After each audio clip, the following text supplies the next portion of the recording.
இன்னிலிருந்து இந்த 2026ஆம் ஆண்டு இயேசு எனக்கு போதும், இயேசு எனக்கு போதும், எனக்கு தேவையானது எல்லாம் கொடுப்பாரா கொடுக்க மாட்டாரா?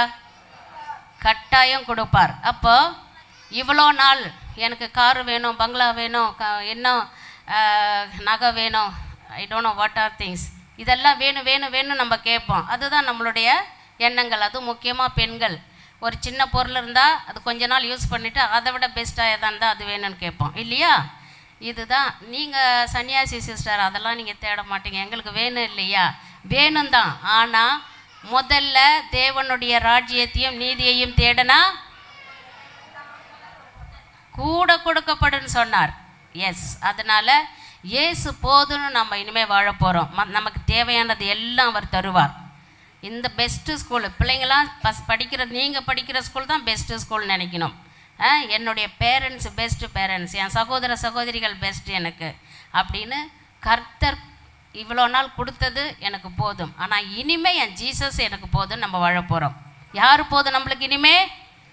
கர்த்தர் எனக்கு போதும். அவருக்கு நான் முதலிடம் கொடுத்தால் எனக்கு தேவையானதெல்லாம் என் தேவன் செய்வார் என்ற விசுவாசம் நமக்குள் இருக்க வேண்டும். அப்படி இனிமே எவ்வளோ பிரச்சனை வந்தாலும், எவ்வளோ வேதனை சோதனை வந்தாலும் இயேசு எனக்கு போதும் என்று சொன்னால் அதிலிருந்து நம்மளை விடுபட தேவன் உதவி செய்வார். சந்தோஷத்தின் மேல் சந்தோஷம் கொடுப்பார், மகிமை மேல் மகிமை அடைய செய்வார், கிருபை மேல் கிருபை கொடுப்பார். அப்போ இயேசு போதும் என்று நாம் சொல்ல வேண்டும். ஆமேன். நீங்க போதும் ஏசப்பா, உங்க சமூகம் எனக்குப்பா. நீங்க போதும் ஏசப்பா, உங்க சமூகம் எனக்குப்பா. ஆமேன். கர்த்தர் எனக்கு போதும்.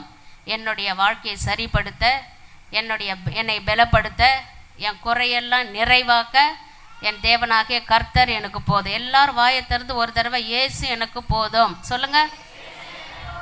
இனிமே என் வாழ்க்கையில் இயேசு போதும் எனக்கு. ஆமேன். எஸ். இப்போ ஆவிக்குரிய ஜீவிதத்தில் இயேசுவை ஏற்றுக்கொண்ட நீங்களும் நானும் எதெல்லாம் நான் போதும்னு சொல்லியிருக்கிறேன், நான் எவ்வளோ இம்பார்ட்டன்ட் கொடுத்துருக்கேன் கர்த்தருக்கு. இவ்வளோ நாள் நான் எப்படி வாழ்ந்தேன்னு தெரியல. ஆனால் இனி வருகிற காலத்தில் என் இயேசு மாத்திரம் எனக்கு நான் போதும்னு சொல்ல போகிறேன். அப்போது நீங்கள் சொல்ல தேவையில்லை, எனக்கு எல்லாம் அவர் கொடுப்பாரா. நீ இயேசு மாத்திரம் போதுன்னு சொன்னால் அவர் தந்துடுவார் உங்களுக்கு எல்லாமே. அவர் உங்கள் மத்தியில் உங்கள் குடும்பத்தின் எல்லா தேவைகளையும் குறையும் நிறை சந்தோஷத்து மேலே சந்தோஷம் கொடுக்க அவர் நல்லவராக இருக்கிறார். அதனால் இனிமே நான் போதும்னு சொல்ல போகிறேன். எதுமா செக் பண்ணணும் நம்ம. நான் எது இது இருந்தால் நல்லாயிருக்கும், இது இருந்தால் நல்லாயிருக்கும் நான் கம்மா போட்டுனே போனேன். இல்லை, இனிமேல் நான் ஸ்டாப் பண்ண போகிறேன், எனக்கு இது போதும். இனிமேல் இருக்கிறது எல்லாருக்கும் கர்த்தர் வீடு கொடுத்துருக்கிறார் இல்லையா, உணவு கொடுத்துருக்கிறார், உடை கொடுத்துருக்கிறார். ஆனால் இத்தனையும் கொடுத்த தேவன் இவ்வளோ நாள் கொடுத்தார். எவ்வளோ பெரிய கொரோனாவிலேருந்து இங்கே நிறைய பேர் கொரோனாவில் பாதிக்கப்பட்டிருப்பீங்க. ஆனால் அதிலிருந்து கர்த்தர் நம்மளை விடுவிச்சாரா? இவ்வளோ நாள் காத்த தேவன் இனியும் காப்பார் இல்லையா? அப்போ இனிமே என் ஜீசஸ் எனக்கு போதும்.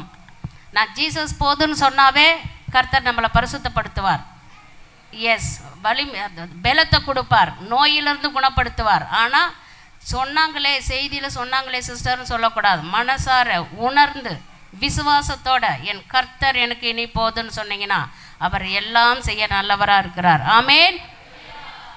எடுங்க யோவான் 14வது அதிகாரம் 8வது வசனம். எஸ். ஆமேன். பிதாவை எங்களுக்கு காண்பியும். ஆமேன். அது எங்களுக்கு போதும் என்றான். ஆமேன். யாரை காண்பிக்க வேண்டும்? பிதாவை எங்களுக்கு காண்பிங்க, எங்களுக்கு அது போதும்னு சொல்லுகிறார்.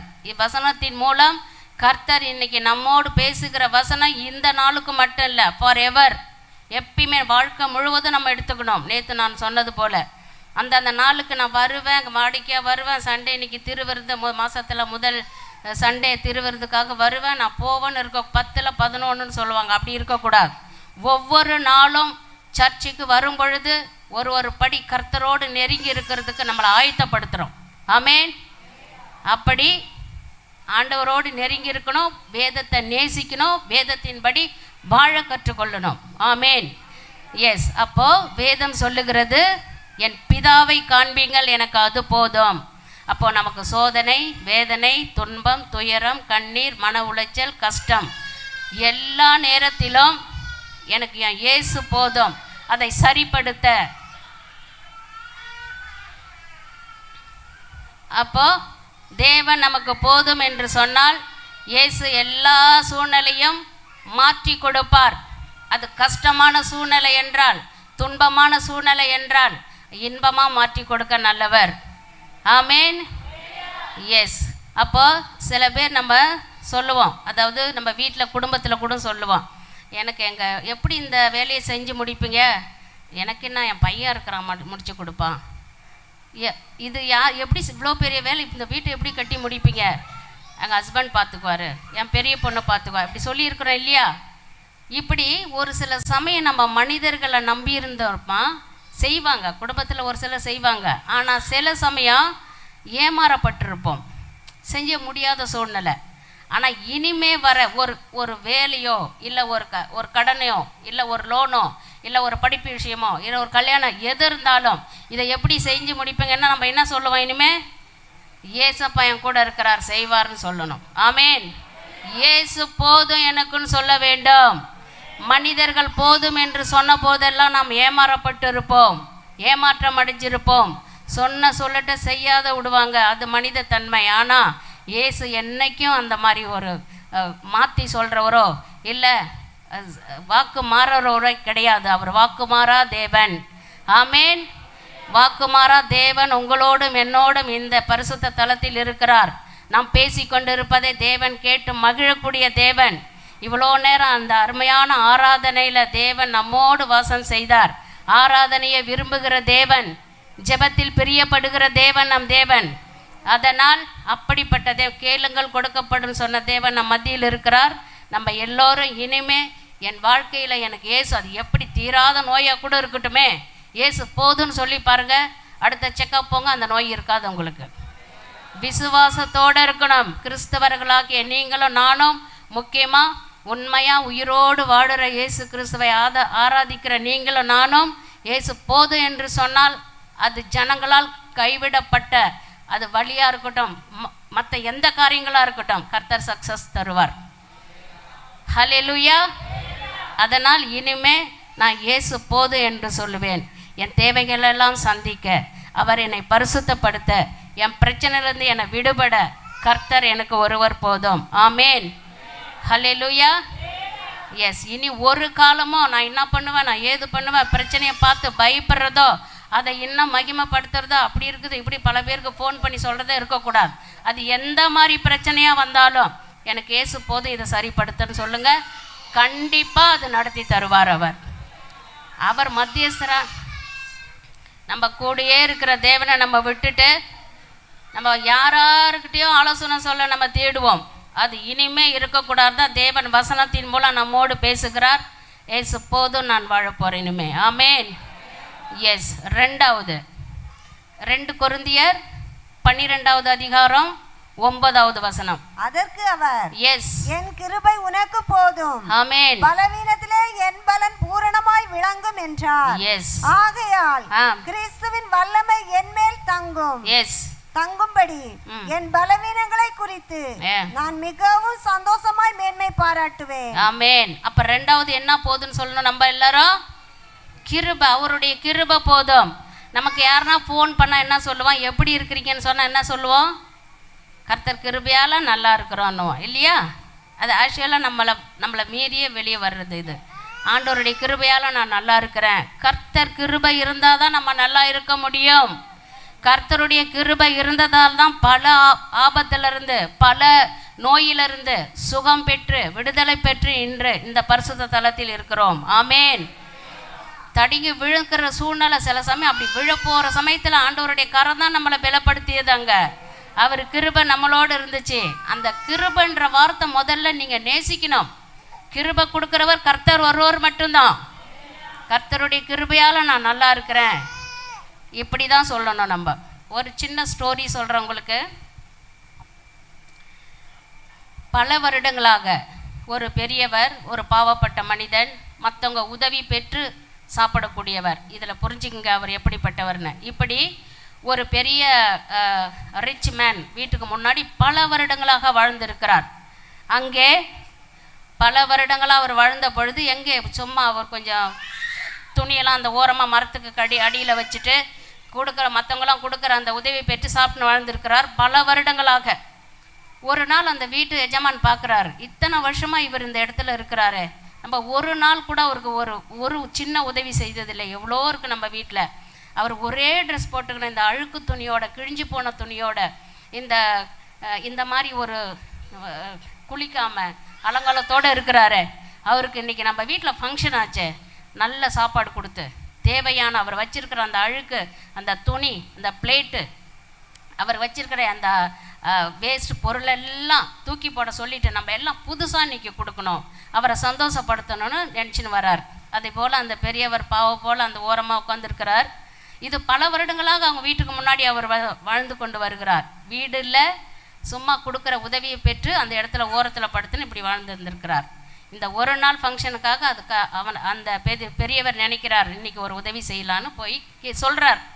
ஐயா, இன்றைக்கி உங்களுக்கு இந்த வச்சிருக்கிற அந்த ஓட்ட பிளேட்டு, இந்த அழுக்கு ஷர்ட்டு, உங்கள்கிட்ட இருக்கிற அந்த வேஸ்ட்டு எல்லாம் தூக்கி போட்டுருங்க, நான் புதுசாக உங்களுக்கு எல்லாமே கொடுக்குறேன், வீட்டு உள்ளே போயிட்டு எடுத்து வந்து தரேன்னு சொல்கிறார். அவருக்கு ஒரே மகிழ்ச்சி. என்னைக்கு நம்மளை பார்க்காம போகிறவர், நம்மளை கண்டு காணாமல் போகிறவர், நம்மளை பார்த்தா நாத்தாடிக்குதுன்னு விலகி போகிறவர், இன்றைக்கி நமக்கு எல்லாமே புது திங்ஸ் கொடுக்க போகிறாரு, அதை பெற்று வாங்கிக்கலான்ற ஒரு மகிழ்ச்சி அவருக்குள். சொல்லிட்டு உள்ளே போன அந்த பெரியவர், அந்த ரிச் மேன் உள்ள அந்த ஃபங்க்ஷன்ன்றதால இது மாதிரி பேர பிள்ளைங்க, சொந்த பந்தம், கூட பிறந்தவங்க எல்லாரையும் பார்த்த உடனே சொன்னதை மறந்துட்டார். இவர் சொல்லிட்டு போனாரே, கண்டான் எஜமான் கொண்டாந்து கொடுப்பாருன்றதால இருந்த எல்லாத்தையும் தூக்கி போட்டுட்டார். போட்டுன்னு அந்த ஷர்ட்டு கூட கழட்டி போட்டு இருக்கிறார், ஏன்னா புதுசாக கொண்டு வர போகிறாரே அப்படின்னு. காத்திருந்தார். இவர் போனவர் மறந்துட்டார். சரியான இடி மழை. காலையில் எழுந்து அந்த வீட்டு எஜமானுக்கு ஞாபகம் வருது, ஓ மை காட், நம்ம சொன்னமே நாளைக்கு இதெல்லாம் கொடுக்குறேன்னு மறந்துட்டுமே, ஓ என்ன பண்ணுறது, சரி பரவாயில்ல இப்போ எட்டுன்னு போய் கொடுக்கலாம் அப்படின்னு மிச்சம் மீதி இருக்கிற அந்த பொருட்கள்லாம் சொன்ன மாதிரி புது ட்ரெஸ்ஸு, பிளேட்டு, இன்னும் தேவையான தலைக்காணி, பாய் எல்லாம் புதுசாக கொண்டு போகிறார். அந்த வயதானவர் இறந்து விட்டார். நைட்டு ஃபுல்லாக மழை. அவர் கையில் ஒன்றுமே இல்லை, இருந்த பெட்ஷீட்டு, பாய் எல்லாம் தூக்கி போட்டுட்டார். கர்த்தர் கிருபையால் எத்தனை வருஷம் அவர் அதே அழுக்கு உடையோடு வாழ்ந்து கொண்டு வந்தார். அவர் யாரை நம்பியிருந்தார்? மனிதனை நம்பியிருந்ததால் அவுட். இது போல இது சின்ன ஒரு கதையாக இருக்கலாம். இப்படித்தான் நாம் எப்பொழுதும் மனிதர்களை நம்பி இருக்கிறாங்க, விசுவாசம் உள்ளவங்க இருக்கிறாங்க. ஆனாலும் நமக்குள் இருக்கிறவர் பெரியவர் ஒருத்தர் நம்மோடு இருக்கிறார் எப்பயுமே. அதனால் எந்த காரியத்திலும் நம் ஜீசஸ் கர்த்தருடைய கேட்டுட்டு தான் செய்யணும். நம்ம எல்லா காரியமும் நம்ம கர்த்தர் கேட்டுட்டு தான் செய்யணும். அது ஆசீர்வாதமாக நமக்கு அமையும். ஆமேன். கர்த்தர் நல்லவர். அப்படியாக எது செய்தாலும் தேவனுடைய கிருபை பெற்று நாம் செய்ய வேண்டும் என்று வேதம் சொல்லுகிறது. அவர் கிருபை போதும். நம் சுகத்தோடு வாழ்வதற்கு இயேசுவின் கிருபை போதும். இயேசுவின் கிருபை இருந்தால் நான் நல்லா இருப்பேன் நீங்களும் நானும் விசுவசிக்கணும். ஆமேன். எஸ். அப்போ அவர் ஒருபோதும் ஏமாற்றுகிறவர் அல்ல. அவர் ஒருபோதும் வாக்கு மாறக்கூடிய தேவன் அல்ல. அவர் சொன்னால் நடக்கும் நமக்கு. அதனால் இயேசுவுடைய கிருபையினால் நம்ம எல்லோரும் சந்தோஷமாக சமாதானமாக வாழ கற்றுக்கொள்ள வேண்டும். இந்த வசனத்தை வாசித்தால் மனிதர்களாக நாம் உடைந்து போயிருக்கலாம் சில சமயம். ஆனால் அவருடைய கிருபை பெறும் பொழுது அவர் கிருபை நம்மளை பலமேல் பலன்படுத்தும். கிருபை நம்மளை ஸ்ட்ராங்காக, ஆண்டவர் என் கூட இருக்கிறார், என் இயேசு என்னை பார்த்து கொள்வார், அவர் கிருபை என்னை வழி நடத்தும் அப்படின்னு நம்ம மன திருப்தி அடைவோம். ஆமேன். ஒவ்வொரு ஈச் ஒன் நம்ம மனசுக்குள்ளே சொல்லணும், என் தேவன் கர்த்தர் கிருபை என்னை வழி நடத்தும். இன்றைக்கி ஆஃபீஸில் பிரச்சனையா, இயேசு கர்த்தருடைய கிருபை அங்கிட்ட இருக்குது, என்னை அது மகிழ்ச்சியை கொடுக்கும். அந்த மாதிரி ஒரு மன நிறைவோடு நம்ம செல்லணும். குடும்பத்தில் பிரச்சனையா, கர்த்தர் கிருபை எனக்கு இருந்தால் என் குடும்பம் சந்தோஷமாக மாறும்னு நினைக்கணும். அந்த நிமிஷமே கொடுக்கக்கூடிய தேவன் அவர் அற்புதம் அதிசயம் செய்யக்கூடிய தேவன். அதனால் கர்த்தருடைய கிருபை போதும் என்று வேதம் சொல்லுகிறது. ஆமேன், ஹல்லேலூயா. உங்க கிருபை தான் என்னை தாங்குகின்றது, என்னை நடத்துகின்றது. உங்க கிருபைதான் என்னை தாங்குகின்றது, உங்க கிருபைதான் என்னை நடத்துகின்றது. கிருபையே கிருபையே மாறாத நல்ல கிருபையே, கிருபையே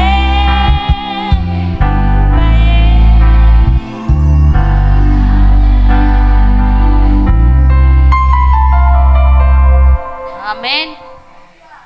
எஸ், அப்போ இயேசு போதும், தேவனை எங்களுக்கு காண்பீங்கள், அது போதும். ரெண்டாவது, அவருடைய கிருபை எங்களுக்கு போதும். மூன்றாவது வேதம் என்ன சொல்லுகிறதுன்னு பார்க்கலாம். லூக்கா 3ஆம் அதிகாரம் 14வது வசனம்.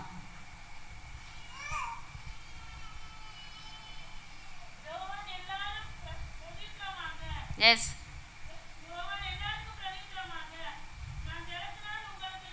லூக்கா 3ஆம் அதிகாரம் 14வது வசனம். போர் சேவகரும் எஸ், அவனை நோக்கி, ஆமென், நாங்கள் என்ன செய்ய வேண்டும் என்று கேட்டார்கள்.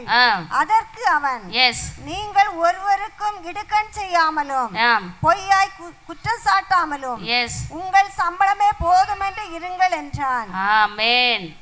சம்பளமே போதும். உடனே பெண்கள் பக்கம், ஆமாம்மா சம்பளம் பத்தாது சிஸ்டர், நீங்கள் வேற சம்பளம் போதும். உங்களுக்கு என்ன செலவு இருக்க போகுது? பெண் பிள்ளைய ஆண் பிள்ளைய திருமணம் செய்து கொடுக்க போகிறீங்களா, இல்லை பெண்களை குழந்தைங்கள ஸ்கூலில் சேர்க்க போகிறீங்களா? எந்த வேலையும் இல்லை, நீங்கள் சன்னியாசி இல்லை. எங்களுக்கு தானே தெரியும், நாங்கள் வாங்கின கடத்தை அடைக்க முடியல, சம்பளம் பத்தலை. அப்போ வேதம் என்ன சொல்லுகிறது இங்கே? படிங்க, சத்தமாக படிங்க இன்னொரு தடவை அந்த வசனம் மைக்கில். அதற்கு அவன், எஸ், நீங்கள் ஒருவருக்கும் இடுக்கண் செய்யாமலும் ஆமென், பொய்யாய் குற்றம் சாட்டாமலும் எஸ், உங்கள் சம்பளமே போதும் என்று இருங்கள் என்றான். சம்பளமே போதும். ஜென்ஸுக்கு ஒரே மகிழ்ச்சி, கொடுக்குற சம்பளம் போதும். வாங்குறப்பெல்லாம் கம்ப்ளைண்ட் பண்ணா இந்த வசனம் நம்மளை தொட்டுச்சு, அப்பா போதும்னப்பா, இனிமே போதும் இந்த சம்பளம். எஸ், போதும்னு சொல்லுங்க. இருக்கிற கர்த்தர் எல்லாருக்கும் பார்த்து தான் செய்வார். ஒரு பழமொழி சொல்லுவாங்க, ஆட்டுக்கும் வாழை. எஸ், யாராருக்கு என்னென்ன கொடுக்கணும்னு தேவன் அறிந்திருக்கிறார்.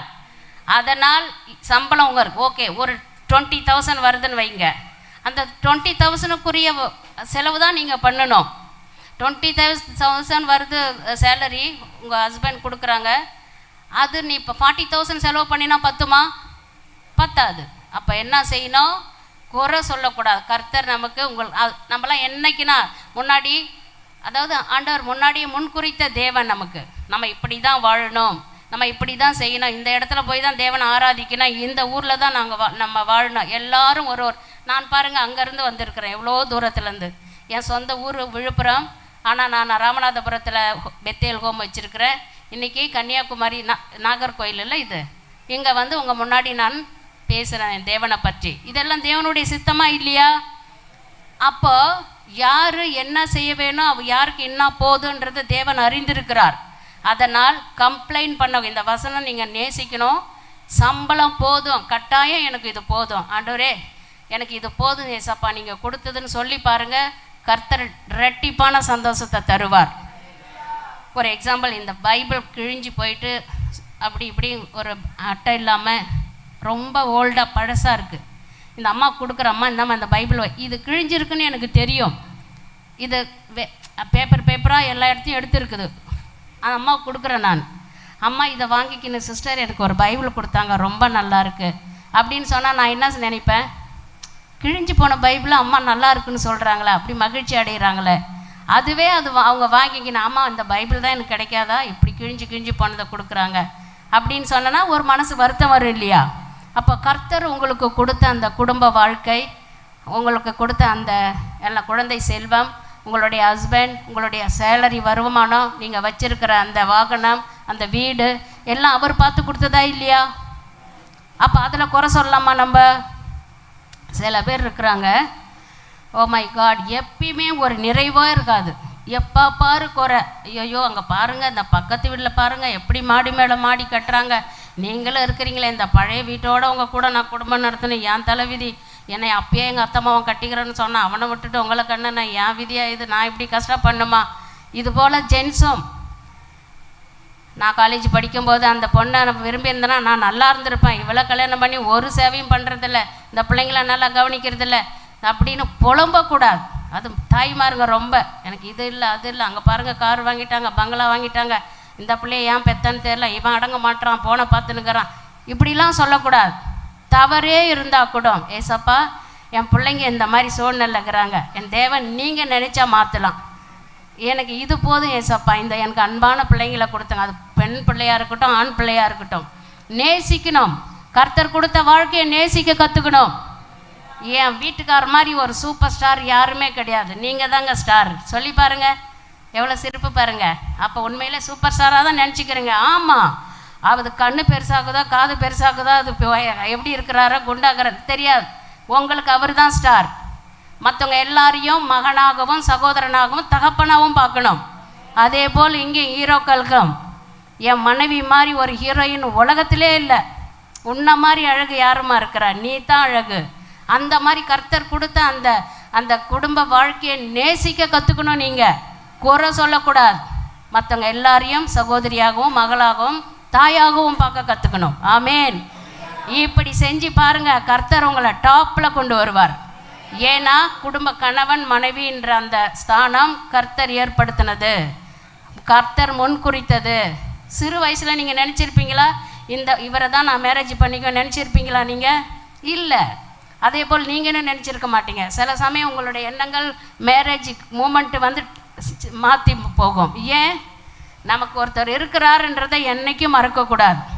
இன்றைக்கி அதனால தான் எங்களுக்கு அவர் போதும், அவர் எங்களை வழி நடத்துவார் அப்படி நீங்கள் நினச்சி டூ வீலரே இருக்கட்டுமே, பக்கத்து வீட்டுக்காரங்க ஒரு 35 லட்சம் கார் வச்சுருக்கட்டும், ஆனால் டூ வீலரை நீங்கள் ஃப்ளைட்டாக நினச்சிக்கணும். இந்த டூ வீலரில் ஆக்சிடெண்ட் ஆகாத நான் சந்தோஷமாக சமாதானமாக இருந்தால் போதாதா? ஏங்க 35 லட்ச ரூபா கார் வச்சுக்கினேன், 4 மாடி வீடு வச்சுக்கினேன், ஆசைப்பட்ட பொருளை சாப்பிடாம மன மகிழ்ச்சி இல்லாமல் சந்தோஷம் இல்லாமல் அது வேணுமா? சைக்கிளை வச்சுக்கினேன் சந்தோஷமாக நோய் இல்லாமல் நினச்சதெல்லாம் சாப்பிட்ற இந்த வாழ்க்கை வேணுமா? பேரு புகழுக்கு தான் அதெல்லாம். ஒரு வேளை அதெல்லாம் இருந்து மகிழ்ச்சியாக இருந்தீங்கன்னா கர்த்தர் மென்மேலும் உங்களை ஆசீர்வதிக்கட்டும். நான் இப்போ சொல்ல வர பாயிண்ட் என்னன்னா, கர்த்தர் கொடுத்த வாழ்க்கையை குறை சொல்லக்கூடாது. ஒரு எக்ஸாம்பிள் நான் சொல்கிறேன். நான் வீடு வாடகை வீட்டில் தான் இருக்கிறேன். கண்ணு தெரியாத பார்வை இல்லாத அம்மா 3 பேர் வச்சு நான் பாதுகாத்துன்னு வரேன். எனக்கு யாருன்னா ஃபோன் பண்ணி கேட்பாங்க, எப்போனா சிஸ்டர் எப்படி இருக்கிறீங்க? சில சமயம் அந்த ஃபோன் பண்ணி அவங்க கேட்குற சமயம் ஒன்றுமே இருக்காதுன்னு வைங்க. கர்த்தர் ஆசீர்வதிச்சிருக்கார். சம்டைம் பணக்குறை எல்லாருக்கும் வரக்கூடியது. அந்த டைம் ட்ராவல் பண்ணுறது கூட போக முடியாத சூழ்நிலை இருக்கும். என்னை கேட்பாங்க, சிஸ்டர் தேவையெல்லாம் சந்திக்கப்படுதா, அம்மா மாதிரி எப்படி இருக்கிறாங்கன்னு. கர்த்தர் கிருபையால் நல்லா இருக்கிறேன்னு சொல்லுவேன். நான் நல்லா இருக்குது போது எனக்கு ஆண்டவர் கொடுத்தது. எனக்கு ஒன்றும் பஸ் பேருக்கு போக முடியாத நிலை இருக்கும். ஆனால் பஞ்சம் சொல்லலை, கர்த்தர் செய்த அற்புதத்தை நான் சொல்கிறேன். புரியுதா நான் சொல்கிறது உங்களுக்கு? நான் என்ன செய்வேன், கர்த்தர் ஆசீர்வதிச்சிருக்கிறார் நல்லா இருக்கிறேன்னு சொல்லுவேன். எப்படியோ யார் மூலிமா கர்த்தர் அன்னைக்கு ஆசீர்வதிப்பார். யாரையோ ஒரு தூதரை விட்டு அனுப்பி விடுவார், பேகு நிறைய பொருள் எட்டுன்னு வர செய்வார். அப்படி வீட்டில் ஒன்றுமே இல்லாத, ஹோமில் ஒன்றுமே இல்லாதப்போ கூட நல்லா வச்சுருக்கிறார் தேவன். என்னன்னு சொல்லலாம். ஐயோ நான் என்ன பண்ணுறது, நான் எதுக்கு இந்த கண்ணு தெரியாத அம்மாங்களை வச்சேன்னு தெரியல, நான் யார் ரட்சிக்கப்பட்டேன்னு தெரியல, நான் இப்படி கஷ்டப்படுறேன் அப்படிங்க ஒரு நாளும் நான் சொன்னதில்லை. கஷ்டம் இருக்கும்போதும் வேதனை இருக்கும்போதும் சோதனை இருக்கும்போதும் நல்லா இருக்கிறேன், என் தேவன் என்னை நல்லா வச்சுக்கிறாருன்னு சொல்லுவேன். அதை கேட்டுக்கொண்டு இருக்கிற என் தேவனாகிய கர்த்தர் என்னை நல்லா வைக்கிறார். இதை கண்டிப்பாக சொல்லி ஆகணும். ஆமேன். அதுபோல் குறை சொல்லாமல், சின்ன வீடாகவே இருக்கட்டும், இடம் பத்தாமவே இருக்கட்டும், 2 வீலராக இருக்கட்டும், கார் இல்லாமவே கூட இருக்கட்டும், ஏசப்பா நீங்கள் கொடுத்த இந்த வாழ்க்கை நான் மகிழ்ச்சியாக இருக்கிறேன் ஆண்டவரே சொல்லி மட்டும் பாருங்கள், உங்கள் சூழ்நிலையே மாற்றி கொடுப்பார். இவ்வளோ குறை இருந்தோம், இவ்வளோ கடன் இருந்தோம், இவ்வளோ மனசில் நோவு இருந்தோம், இது போதும்னு சொல்கிற என் அன்பு மகளே, உன்னை இதிலிருந்து நான் மேலே கொண்டு வருவேன். கட்டாயம் செய்வார். எஸ். வந்து சர்ச்சுக்கு வந்து குறை சொல்கிறது, ஃபேன் பத்தலை, அந்த ஃபேன் காற்றே எனக்கு பத்தலை, நான் என்ன பண்ணுவேன் ஏது பண்ணுவேன், ஐயோ நான் பின்னாடி போயிடலாமா, அவங்க என்ன புடவை கட்டின்னு வந்துக்கிறாங்க, அவங்களாம் காரில் வந்தாங்க, நான் நடக்கணுமே, நான் போய் பஸ்ஸை பிடிக்கணுமே. இந்த புலம்பெல்லாம் இருந்தீங்கன்னா நம்மளும் விற்கிற ஆராதனைக்கு உள்ளவங்க தான் அர்த்தம். சின்ன பொருளாக இருந்தாலும் அது கொஞ்சம் பற்றாக்குறையாக இருந்தாலும் எனக்கு போதும், இது கர்த்தர் இதை கொடுத்து எனக்கு போதும்னு சொல்கிறார். போதும் ஆண்டவரே ஏசப்பா, எனக்கு அந்த அந்த கஞ்சி குடிக்கும்போது ஆண்டவரே இந்த பிரியாணி கொடுத்ததுக்காக நன்றி சொல்லி பாருங்கள், பிரியாணியே சாப்பிட வைப்பார் ஆண்டவர். எஸ், அப்படிப்பட்ட தேவாதி தேவன் நம் தேவன். அதனால் கொடுத்த வாழ்க்கையை குறை சொல்லாமல் புலம்பாமல் நேசித்து விரும்ப வாழ கற்றுக்கொள்ள வேண்டும். எரேமியா 29 இந்த வசனத்திலே வரக்கூடியது இது. எரேமியா 29:11 படிங்க.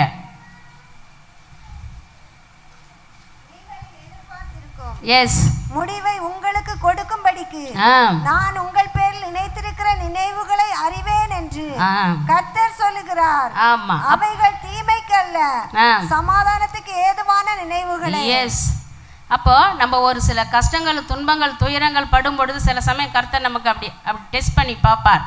உடனே புலம்பக்கூடாது. ஏன்னா உங்களையும் என்னையும் நினைத்திருக்க அவருடைய நினைவு சமாதானத்துக்கு ஏதுவாக இருக்கும், சந்தோஷத்துக்கு ஏதுவாக இருக்கும், ஆசீர்வாதத்துக்கு ஏதுவாக இருக்கும் என்று வேதம் சொல்லுகிறது. அப்போ நீங்களும் நானும் இது போதும், இன்னும் வேணும் இன்னும் வேணும்னு சொல்லக்கூடாது. இனிமே கொடுத்தது போதும் எனக்கு. என் பொண்ணு மாதிரி அழகான பொண்ணு, படிப்பில் ஞானத்திலும் கெட்டிக்காரியாக இருக்கிறா.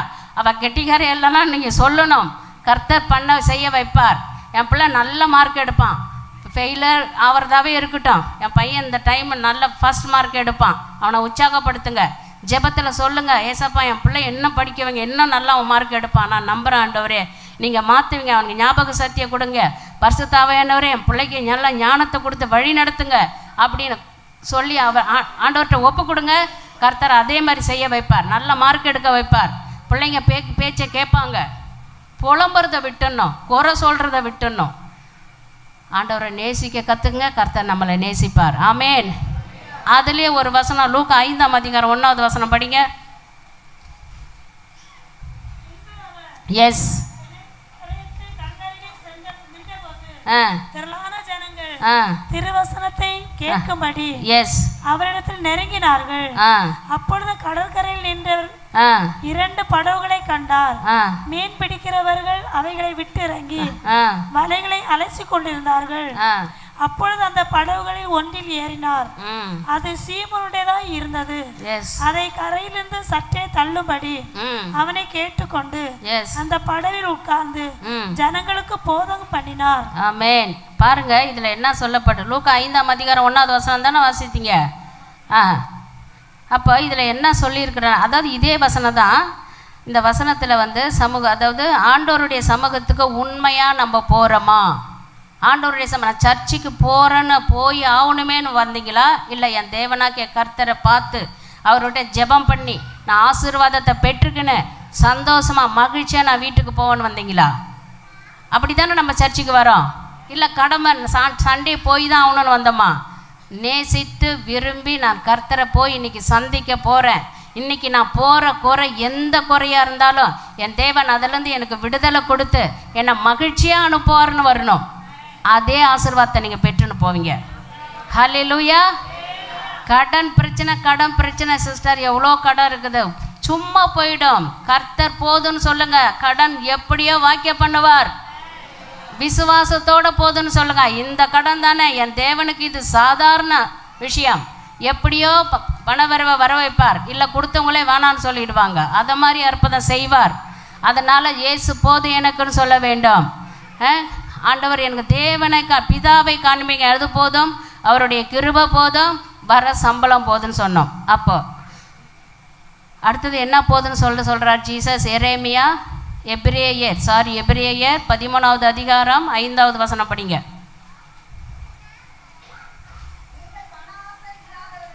எஸ், உங்களுக்கு இருக்கிறவைகள் போதும் என்று எண்ணுங்கள். இருக்கிறவைகள் போதும், நான் உன்னை விட்டு விலகுவதும் இல்லை, எஸ், உன்னை கைவிடுவதும் இல்லை என்று அவர் சொல்லி இருக்கிறாரே. ஆமென். பாருங்க எப்படிப்பட்ட வசனம் பாருங்க. திரும்ப திரும்ப பணத்துக்கே வரீங்களே சிஸ்டர், வேதம் சொல்லுகிறது, நான் சொல்லவில்லை. இன்னொரு தடவை வாசிங்க அதை. நீங்கள் பணாசை இல்லாதவர்களாய் நடந்து உங்களுக்கு இருக்கிறவைகள் போதும் என்று எண்ணுங்கள். நான் உன்னை விட்டு விலகுவதும் இல்லை, உன்னை கைவிடுவதும் இல்லை என்று அவர் சொல்லி இருக்கிறாரு. அப்போ உன்னை விட்டு நான் விலகுறதும் இல்லை, உன்னை நான் கைவிட மாட்டேன்னு சொல்றாரு. ஆனா எவ்வளவு மனக்குறையோட நம்ம இருக்கிறோங்க. எப்படிப்பட்ட தேவன், நம்மளை உண்டாக்கின தேவன், வானத்தையும் பூமியும் உண்டாக்கின தேவாதி தேவன் சொன்ன வார்த்தை, நான் உன்னை விட்டு விலகுறதில்லை, உன்னை கைவிடுவதும் இல்லைன்னு சொன்னார். எப்படிப்பட்ட அற்புதம் செய்தார் அவர், நம்ம வாழ்க்கையில் செய்ய மாட்டாரா? அப்போ இன்னிலிருந்து என் இயேசு போதும்னு நான் சொல்லுவேன். என் கடத்திலிருந்து என்னை விடுவிப்பார், என்கிட்ட இருக்கிற நோயிலிருந்து என்னை விடுவிப்பார், என் குடும்பத்தில் சமாதானம் இல்லை, அந்த சமாதானத்தை என் கொடுப்பார். என் பெரியவர், என்னை உண்டாக்கினவர், நான் போதும்னு சொல்ல போகிறேன். இனிமேல் அவர் தான் போதும், நான் வாழ்வேன். எப்படி கொடுப்பார்? இப்போ நீங்கள் இயேசு போதும்னு சொல்கிறப்போ இன்னும் கொஞ்சம் பிரச்சனை வரும். அம்மானால நீ செய்யறத செஞ்சுன்னு என் கூடயே இருந்திருக்கலாமே, உண்மையான கர்த்தர் போதும்னு நீ சொல்கிறேன், உனக்கு இன்னும் நான் வேதனை தரேன், அவரை விட்டே நீ விலகிற மாதிரி சோதனை வரும். இந்த சோதனையில் தான் நம்ம கர்த்தரை பற்றி கொள்ள வேண்டும். இப்போ தான் இன்னும் நெருக்கமாக போகணும். நம்ம யோபு பாருங்க, யோபு எக்ஸாம்பிள் இல்லையா? எவ்வளோ பெரிய வேதனை சோதனை டைமில் அவர் என்ன சொன்னார்? என் மீட்பர் உயிரோடு இருக்கிறார். அதே வார்த்தை நம்ம சொல்லணும். எப்படிப்பட்ட வேதனை சோதனை வரட்டும், இயேசு எனக்கு போதும், அதில் தீர்த்து வைக்க, அதுலேருந்து என்னை விடுவிக்க, என்னை அதுலேருந்து வெளியே கொண்டு வர, என்னை மகிழ்ச்சியாக வைக்க இயேசு போதுன்னு சொல்ல போகிறோம். ஆமேன். சில பேர் நம்ம உறவினர் நமக்கு தெரிஞ்சவங்க யாருன்னா வெளிநாட்டிலேருந்தோ இல்லை வெளியூர்லேருந்து வராங்கன்னு வச்சுக்கோங்க. நீங்கள் இதை அனுபவிச்சிங்களா என்ன தெரியல, ஷாப்பிங் கூட்டின்னு போவாங்க சில்ட்ரன். அப்போது அங்கே போயிட்டு என்ன பண்ணுவோம், அந்த ஷாப்பிங்கில் விட்டு வேணுன்றதெல்லாம் வாங்கிக்கன்னு சொல்லுவாங்க. இதை வாங்கிக்கோங்க, அது வாங்கிக்கோங்க, இதை எடுத்துங்க, இது நல்லா இருக்குது அப்படின்னு எடுத்து கொடுப்பாங்க. நம்ம பேசாமல் வாங்கினா இன்னும் கொஞ்சம் நிறையா வாங்கி கொடுப்பாங்க. ஆனால் நம்மளாம் எப்படின்னா, அந்த ஹாட் பாக்ஸ் நல்லா இருக்குது, அது எடுங்கன்னு பார்த்தா உடனே அவுட் ஆகிடுவாங்க. இந்த ஹாட் பாக்ஸா, இது நல்லா இல்லையே, நான் வேறு ஒன்று உங்களுக்கு வாங்கி தரேன்னுவாங்க. கவனிச்சுக்கிறீங்களா? நடந்திருக்கு அவங்க லைஃப்பில். நம்ம சொந்தமோ நம்ம சகோதரிங்களோ யாரோ நம்மளை ஷாப்பிங் கொண்டு போய் நிறைய பொருள் வாங்கி கொடுப்பாங்க. ஆனால் நம்மளா ஒன்று இது நல்லா இருக்குதுன்னு கேட்டால், அதுவா கொஞ்சம் கலர் டிம்மாக இருக்குது, இது உனக்கு நல்லா இருக்காது, நான் வேறு வாங்கி தரேன், அதோட ஷாப் ஆகிடும். பார்த்துக்கிறீங்களா? அதுபோல் கர்த்தர் கொடுத்ததை வைத்து மகிழ்ச்சியாக இருக்கணும். கர்த்தர் இல்லை எனக்கு இது வேணும், எனக்கு இன்னொரு சர்ச்சு வேணும், எனக்கு இன்னொரு எல்லா இடத்துலையும் இதுதான் இருக்கும், எனக்கு இன்னொரு இடம் வேணும், எனக்கு இன்னொரு வீடு வேணும் அப்படின்னு சொல்லக்கூடாது. ஆண்டவர் கொடுத்தது எனக்கு, என் தேவன் ஆசீர்வதித்து கொடுத்தது எனக்கு இது போதும். ஆமேன். எதுவாக இருக்கட்டும். இனிமேல் இன்றைக்கி என்னன்னோ பிளான் பண்ணவங்க எல்லாருக்கும் மறந்துட்டு இருப்பீங்க. நல்ல வேலை பிரதர்ஸுக்கெல்லாம் ஒரு கொஞ்சம் மிச்சமாக போச்சு. இதை வேணும் அது வேணும் கேட்க, என்ன இருக்குதோ எனக்கு அது போதுன்னு சொல்லணும். முக்கியமாக அந்த பொருள்கள் சேர்க்கறது. இனிமேல் நம்ம சேர்க்க வேண்டியது என்ன, அங்கே போகிறதுக்கு என்ன வழியோ அதை தான் நம்ம சேர்க்கணும். பரலோகம் போகிறதுக்கு என்ன வழி, அதை தான் நீங்களும் நானும் சேர்க்க வேண்டும். இந்த உலகத்தில் இருக்கிறதெல்லாம் நிரந்தரமற்றது. என்றைக்கும் நம்மளை கர்த்தர் அழைத்தா நம்ம போயிடணும். அதனால் சேர்க்கறது வேண்டியது இன்னும் பரம்பரைக்கு பேரப்பிள்ளைக்கு பேரப்பிள்ளை வச்சு வாழணும்னு சேர்க்குற அந்த அதெல்லாம் விட்டுடணும். கர்த்தருடைய வருகை மிக விரைவில் என்று சொல்லப்பட்டிருக்கிறது. பல அடையாளங்கள் நடந்து கொண்டு இருப்பதை பார்க்கும் பொழுது கண்டிப்பாக அவருடைய வருகை மிக விரைவில் என்பது நம்ம எல்லாம் உணர முடிகிறது. அப்போது உலக ரீதியான பொருட்கள் மேலே அட்டாச் இருக்கிறது, அந்த அது என்ன வேணும்னு கேட்கறது, இது வேணும்னு கேட்கறது, இதெல்லாம் விட்டுட்டு வேதத்தை படிக்கணும். பரலோகம் போகக்கூடிய வழி என்ன, கர்த்தருடைய வருகையில் நீங்களும் நானும் எடுத்துக்கொள்ளப்படுறதுக்குரிய வழி என்னவோ அதை பார்க்கணும். ஆமேன். கர்த்தர் நமக்கு கொடுத்ததை போது என்று சொன்னால் இன்னும் அதிகமாக அவர் ஆசீர்வதிப்பார். போது என்ற வார்த்தை நமக்கு கஷ்டமானது தான். கொஞ்சம் இன்னும் இது இருந்தால் நல்லாயிருக்கும், அது இருந்தால் நல்லாயிருக்கும்னு சொல்லினே போவோம். ஏன்னா அதாவது சில சமயம் நம்மளுக்கு நல்ல ஒரு இடமா இருக்கும், நல்லதாக இருக்கும், அதை கம்ப்ளைண்ட் பண்ணி நல்ல பொருளை நம்ம இழந்துட்டு இருப்போம். நடந்திருக்கா? நல்லதே கொடுத்துருப்பார் கர்த்தர், அதில் குறை சொல்லி அது இல்லாமல் போயிட்டுருக்கோம். இப்போ நினைப்போம், ஐயோ அது இருந்தால் நல்லா இருந்திருக்குமே. அது பொருளாக இருக்கட்டும், பணமாக இருக்கட்டும், வீடாக இருக்கட்டும், மனிதராக இருக்கட்டும். அந்த மனிதர் இருக்கும்போது அவங்களுடைய நல்ல தன்மையை புரிஞ்சிக்க மாட்டோம், அவங்கக்கிட்ட நல்லா பேசியிருக்க மாட்டோம், அவங்க கூட அன்பாக இருக்க மாட்டோம்.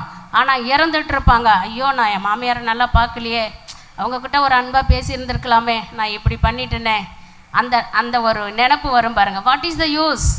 அதன் பிறகு நினச்சி என்ன புண்ணியம்? அதனால் இருக்கும்போது கொடுக்கும் பொழுது அதை கம்ப்ளைண்ட் பண்ணாமல் மகிழ்ச்சியாக சந்தோஷமாக நேசித்து வாழ கற்றுக்கணும். ஆமேன். அடுத்து 1 தீமோத்தேயு 6ஆம் அதிகாரம் 8வது வசனம்.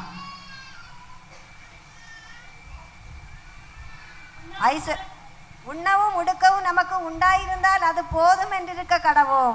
ஆமேன். எது போதுமா?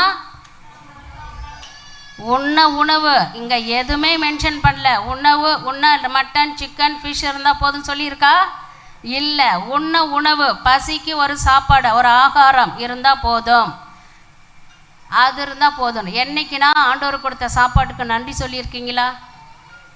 சொல்லணும். கர்த்தர் நமக்கு கொடுத்த உணவுக்கு நன்றி சொல்லணும். கர்த்தர் நமக்கு கொடுத்த உடைக்கு நன்றி சொல்லணும். வீட்டுக்கு நன்றி சொல்லணும். அவர் கொடுத்த எல்லாத்துக்குமே நன்றி சொல்லணும். இப்படி பரிசுத்த தலத்தில் வந்து ஆராதிக்கிற நல்ல ஒரு பரிசுத்த இந்த ஆலயத்தை கொடுத்த தேவாதி தேவனுக்கு நன்றி சொல்லணும்.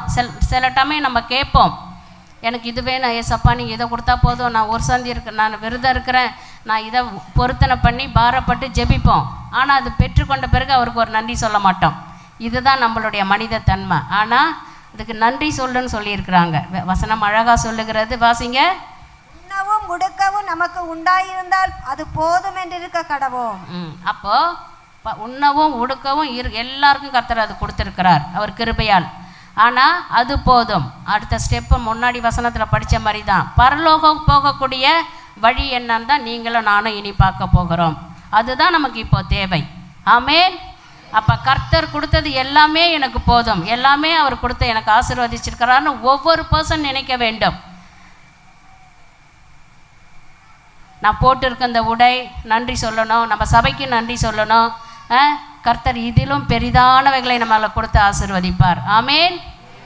மத்தேயு 6ஆம் அதிகாரம் 34வது வசனம்.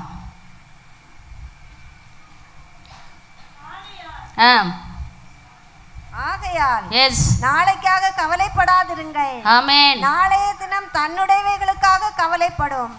அந்தந்த நாளுக்கு அதினதின் பாடு போதும். ஆமென். அன்றன்ற நாளைக்கு அதினதின் பாடு போதும். ஒரு அம்மா என்கிட்ட சொன்னாங்க, சிஸ்டர் நான் ஒரு 3 லட்ச ரூபாய் என் பேரில் டெபாசிட் பண்ண போகிறேன்னாங்க. சரி எதுக்குமான்னு கேட்டேன். எதிர்காலத்துக்குன்னாங்க. இப்போ என்னம்மா உங்களுக்கு வயசு? 97. 97க்கு அடுத்து எங்கே எதிர்காலம்? சத்தமாக மகிழ்ச்சியாக சொல்கிறாங்க, சிஸ்டர் இப்படி நான் செய்ய போகிறேன் என்னுடைய எதிர்காலத்துக்கு. வயசு என்ன? 97. இந்த ஆசை இருக்கலாமா? இருக்கக்கூடாது. போதும். அதாவது டோன்ட் வரி அபவுட் டுமாரோ. நாளைக்கு என்ன பண்ணுவோம், நாளைக்கு இதை செய்வோமா, நாளைக்கு இதை நான் முன்னாடி சொன்ன மாதிரி ஐயோ இதை சேர்த்து வச்சேன், பையன் வாழ்வானே பொண்ணு வாழ்வானே, வேணாம். அவங்கவுங்களுக்கு கர்த்தர் திராணியை கொடுத்துக்கிறார். அவங்கவுங்க அவங்களுக்கு வேண்டியது சேர்த்துக்குவார். நீங்கள் சேர்க்க வேணாம். சேர்க்கக்கூடியது பரிசுத்தம். பரிசுத்தத்தை சேர்க்கணும், பக்தியை சேர்க்கணும். ஒரு 4 இப்போ விசுவாசியை கொண்டு வரலாங்க சர்ச்சுக்கு. ஆத்மாவை சேகரிக்கணும். போய் 10 பேருக்கு நான் வசனத்தை சொல்கிறேன்னா ஒரு 2 பேர் ரட்சிக்கப்பட்டாங்களா, அதில் தான் நம்ம முயலணும். தவிர நான் பேங்க்கில் நிறைய பணம் அடுக்கி வச்சுன்னு இருப்பேன், அக்கௌண்ட்டில் நிறைய போட்டு வைப்பேன், இன்னும் ஒரு வீடு கட்டுவேன், இன்னும் ஒரு ஃப்ளாட் வாங்குவேன், அதெல்லாம் வேணாம். மன உளைச்சலுக்கு ஆளாகாதீங்க. இப்போ இருக்கிறது எனக்கு போதும். என் பிள்ளைங்களுக்கு நல்ல எஜுகேஷன் நீங்கள் கொடுக்கணும். கட்டாயம் பிள்ளைங்களை நல்லா படிக்க வைக்கணும். பிள்ளைங்க எல்லாம் நல்லா படிக்கணும். அவங்களுக்கு என்ன கடமை நீங்கள் செய்யணுமோ அதை செஞ்சு தான் தீரணும். அதை தவிர மேலும் மேலும் மேலும் ஆசைப்பட்டு நிறையா சேர்த்து வச்சுக்கின்னா மன உளைச்சலுக்கு ஆளாகக்கூடாது. இது போதும். நான் அடுத்தவங்கள பற்றி அடுத்தவங்க வச்சுருக்கிறத பற்றி போராமப்படக்கூடாது. வச்சா போகிறாங்க, அவங்களுக்கு கர்த்தர் கொடுத்துறேன். எனக்கு கொடுத்தது எனக்கு இது போதும், இதுதான் எனக்கு பெஸ்ட்டு, இதில் நான் சந்தோஷமாக இருப்பேன், இதில் நான் மகிழ்ச்சியாக இருப்பேன், இதை வச்சு மகிழ்ச்சியாக வைங்க ஏசப்பா என்னன்னு ஜெபிக்கணும். ஆமேன். கர்த்தர் நல்லவர், அப்படியே நம்ம செய்வார். எது கர்த்தர் நமக்கு கொடுத்துருக்கிறாரோ அதை சந்தோஷமாக ஏற்றுக்கொள்ள வேண்டும். அதில் எந்த குறையும் சொல்லக்கூடாது. இருக்கிறது என்னென்ன கர்த்தர் உங்களுக்கு நீங்கள் கொடுத்துருக்கிறாரோ, என் இயேசு போதும் இதுலேருந்து என்னை மகிழ்ச்சியாக வாழ வைக்க, என் இயேசு போதும் என்னை இதில் சந்தோஷமாக வாழ வைக்க. அப்போ இதுலேருந்து நான் மகிழ்ச்சியாக இருப்பேன், நான் சபைக்கு சந்தோஷமாக செல்லுவேன். 4 பேருக்கு சத்தியத்தை சொல்லி அதுலேருந்து பல பேரை ரட்சிக்கப்பட்டு தேவனை உண்மையான தேவனை ஆராதிக்க நான் ஒரு வழி பண்ணுவேன். இப்படி தான் நீங்களும் நானும் முடிவெடுக்கணும். அப்போ இன்னிலேருந்து நம்ம என்னென்ன போதுன்னு சொல்ல போகிறோம்? இயேசு போது எனக்கு, அவர் கிருபை போதும், தேவனை காண்பீங்க, எனக்கு அது போதும், இருக்கிற சம்பளம் போதும். அப்புறம் உணவு கொடுத்துருக்காரா ஆண்டவர்? யாரையும் பசியாக விட இருக்கல. கர்த்தர் நம்ம இன்னொருத்தருக்கு உதவி பண்ணுற அளவுக்கு தான் கர்த்தர் நம்மளை ஆசீர்வதிச்சிருக்கிறார். அப்போது நமக்கு எனக்கு இது போதும் ஆண்டவரே, ஏசப்பா என்னை எல்லா விதத்துலையும் ஆசீர்வதிச்சிருக்கீங்க. குறை இருந்தாலும் அதை நிறைவாக அவர்கிட்ட சொல்லுங்கள், அந்த குறையை நிறைவாக்கி தருவார். ஆமேன். அப்படிப்பட்ட தேவாதி தேவனை ஆராதிக்கிற நம்ம அப்போ ஒரு நாளும் ஏசப்பாவை அவர் மன நோக அவர் வருத்தப்படுற அளவுக்கு இருக்கக்கூடாது. அவருக்கு தெரியும் யாருக்கு என்ன கொடுக்கணும் அவருக்கு. அப்போ என்ன சிஸ்டர், எனக்கு சுகர் இருக்குது, பிபி இருக்குது, கொலஸ்ட்ரால் இருக்குது, எனக்கு எல்லாமே இருக்குது சிஸ்டர், அப்போ எனக்கு மட்டும் ஏன் கொடுத்தாரு? அவர் கொடுக்கல, அது அவர் கொடுக்கல. ஆனாலும் இந்த சூழ்நிலையிலும் என் தேவனே நான் உங்களை ஆராதிக்கிறேன் ஏசப்பா, என்னால் முடியல ஆனாலும் நான் உங்களை நேசிக்கிறேன். நீங்கள் நினைச்சா இந்த நோயிலேருந்து என்னை விடுபட வைக்கலாம். ஏன் அந்த பெரும்பாடு உள்ள ஸ்திரீ போயிட்டு ஏசப்பா அந்த ஆடையை தொட்டதெல்லாம் அவங்க குணமானாங்களே, ஏன் நீங்களும் நானும் குணமாக மாட்டோம்? அந்த விசுவாசம் இருக்க வேண்டும். விசுவாசத்தோடு ஏசப்பா எனக்கு இந்த நோயை இந்த வலியை இன்னிலிருந்து நீங்கள் நீக்கி போடுங்க, என் தேவன் நீங்கள் எனக்கு போதும் ஏசப்பான்னு சொல்லி பாருங்க. அதுலேருந்து கட்டாயம் ஒரு விடுதலை தருவார். கேளுங்க, எப்பயுமே அவர் காத்து கொண்டு இருக்கிறார். நம்ம தான் அவரை கூப்பிட்றதில்ல, நம்ம தான் அவர்கிட்ட போகிறதில்ல. ஆனால் அவர் இருகரம் எப்பொழுதும் விரைத்து வா மகளே மகனேன்னு காத்து கொண்டு இருக்கிற தேவன், அன்பு செய்யுகிற தேவன், அரவணைக்கிற தேவன் நம் தேவன். இனிமேல் இயேசு போதுன்னு சொல்கிற நீங்களும் நானும் அவரை நேசிப்போம், அவர்கிட்ட ஒப்படைப்போம் எல்லாமே. நீங்கள் பார்த்துங்க ஏசப்பா, இதுதான் எனக்கு கொடுத்தது, நான் இதில் மகிழ்ச்சியாக இருக்கேன், இதில் மகிழ்ச்சியாக இருக்க செய்யுங்க என்ன. இப்படி தான் நம்ம ஜெபிக்கணும், இப்படி தான் நம்ம கேட்கணும், மற்றது எல்லாம் கூட கொடுப்பார். ஆமேன். சரி, இன்னைக்கு திருவிருந்து நம்மளுக்கு இல்லையா? நம்ம ஜஸ்ட்டு எப்போ பார் ஏன் சிஸ்டர் பாவம் சொல்கிறீங்க, நம்ம எல்லோரும் பாவிகள் தானே. இன்றைக்கி ஒரு நிமிஷம் அப்படி ஜஸ்ட் கண்ணை மூடி தேவனை என் இதயத்தில் நான் ஏற்றுக்கொள்ள போகிறேன். இன்றைக்கி கர்த்தர் என் இதயத்துக்கு உங்கள் வீட்டுக்கு பாஸ்டர் வரோன்னு சொன்னால் நீங்கள் ஜஸ்ட் எப்படி அரேஞ்ச் பண்ணுவீங்க? வீட்டை அரேஞ்ச் பண்ணுவீங்களா இல்லையா? பாஸ்டர் வராங்க, பாஸ்டர் அம்மா வராங்க, ஒரு காஃபி கொடுக்கணும், இல்லை ஒரு கெஸ்ட்டு வராங்க, யாரோ ஒருத்தவங்க வராங்கன்னா வீட்டை எப்படி சுத்தம் பண்ணுவீங்க? இன்றைக்கி தேவன் நம்மளுடைய இருதயத்தில் வர போகிறார். I am coming to your heart கேட்குறார் ஜீசஸ். அந்த இதயத்தை நான் எப்படி கொடுப்பேன் என் ஏசப்பாவுக்கு? அந்த இதயம் என்ற ஒரு வீட்டை, அந்த வாசலை என் கர்த்தர் ஸ்டே பண்ணணும்னா நான் எப்படி சுத்தப்படுத்துவேன்? எப்படி சுத்தப்படுத்தணும்? யாருக்கிட்டையும் பகை இல்லாமல் இருந்தால் தான் கர்த்தர் வருவார். நம்மளுடைய இதயம் சுத்தமாக இருக்கணும்னா மனம் திரும்பி இருக்கணும், மனம் மாற்றம் இருக்கணும், பாவ அறிக்கையிட்டு இருக்கணும், யாரிடமும் விரோதமாக இருக்கக்கூடாது. என்னால் மன்னிக்கவே முடியாது சிஸ்டர், அவன் பேசின பேச்சு நான் நல்லதே செஞ்சேன், என்னை அப்படி பண்ணிட்டான், பண்ணா போகிறான், அவர்களை அவர் பார்த்து கொள்ளுவார். என் தேவனுக்கு என் இதயத்தை கொடுக்கணும்னா என் இதயம் சுத்தமாக இருக்கணும். பாவிகள் நம்மளே கொடுத்துருப்போம் ஒரு சிலருக்கு நோவு. அது எல்லாமே இந்த நேரம் ஒரு ஜஸ்ட் கண்ணை மூடி, ஏசப்பா நான் பாவி ஆண்டவரே, என் தேவனே என்னை மன்னிங்க. ரெண்டுத்தில் நீங்கள் தங்க போகிறீங்க ஏசப்பா, நான் சுத்தப்படுத்துகிறேன். நான் ஒருத்தரை மன்னிக்காமல் இருந்தேன், நான் இப்போ மன்னிச்சிடுறேன் ஏசப்பா, என் மனசார நான் மன்னிக்கிறேன் ஆண்டவரே. என் தேவன் எங்ககிட்ட என்னோடு என் குடும்பத்தில் நீ வாசம் செய்யணும் ஐயா. இனிமேல் நீங்கள் போதுன்னு வாழ போகிறேன் நான். அதனால் நீங்கள் போதுன்னு சொல்கிறேன். என் நாவு சுத்தமாக இருக்கணும், என்னுடைய இருதயம் சுத்தமாக இருக்கணும், என்னுடைய ஆத்மா எல்லாம் ஆவி ஆத்மா சரீரம் சுத்தப்படுத்தி வச்சுருக்கிறேன். கம் அண்ட் ஸ்டே ஜீசஸ், தங்குங்க ஏசப்பா. எனக்கு இந்த நோயால் நான் கஷ்டப்பட்டுருக்கிறேன். இன்றைக்கி நான் திருவிருந்து எடுத்தேன்னா என் தேவனாக கர்த்தர் என் உள்ளத்தில் என்றாகும் போது இந்த நோயெல்லாம் ஓடிடணும் ஏசப்பா. நான் திரும்ப போய் செக் பண்ணும்போது இந்த நோயே இல்லைன்னு சொல்லணும். அப்படிப்பட்ட ஒரு அற்புதம் செய்யக்கூடிய தேவன் நீர் ஐயா. இன்றைக்கி வசனத்தின் மூலம் நீங்கள் என்னோடு பேசுனீங்க. இவ்வளோ நாள் எனக்கு இது வேணும் அது வேணும், கார் வாங்கலாம், பங்களா வாங்கலாமா, ஃப்ளைட் வாங்கலாமான்னு நினச்சின்னு இருந்தேன். இனிமேல் எதுவுமே வேணாம் ஏசப்பா, எனக்கு நீங்கள் கொடுத்ததே எனக்கு போதும். நீங்கள் கொடுத்த பொருளெல்லாம் போதும் ஏசப்பா. என் பிள்ளைங்க நல்லா படிக்கணும், என் பிள்ளைங்க 2 பேர் நல்லா படிக்கணும். ஒரு பிள்ளையா இருந்தால் எத்தனை பிள்ளையா இருந்தாலும் என் பிள்ளைங்க நல்லா படிக்கணும். அந்த பிள்ளைங்க ஞானத்தையும் விவேகத்தையும் கொடுத்து வேதத்தை நேசிக்கிற பிள்ளைய மாற்றுங்க, எனக்கு அது போதும் அப்படின்னு உண்மையாக உத்தமமாக நினச்சி ஆண்டவர்கிட்ட வைங்க.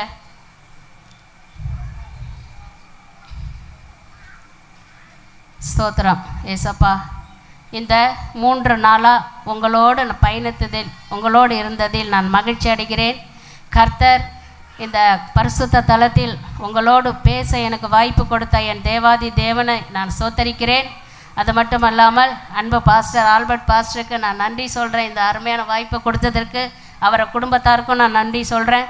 இம்மட்டும் காத்த தேவன் இனியும் நம்மளை காப்பார். ஆமேன்.